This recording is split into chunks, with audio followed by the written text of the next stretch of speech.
বেরোইলে ঢুকতে আবার ঢুকতে দেবো হঠাৎ বাড়িছে এই কারণে তাহলে ভাগল হয়ে গেছে এই ভাগল হয়ে গেছে তাহলে হঠাৎ যে বাড়িছে এই মুরগি ঢুকুর দিব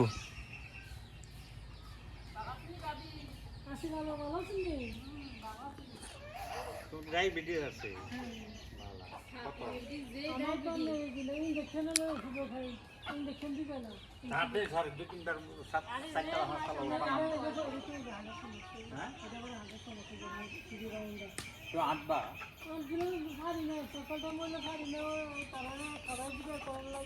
না না হাঁটলে ডায়াবেটিস কমবে না বিকেল আটটা আটটা রাস্তা দিকে গাড়ি ঘোড়া চলে বিরক্ত করে দিকে আমাদের জায়গা আসলে একমাত্র যে না রাস্তায়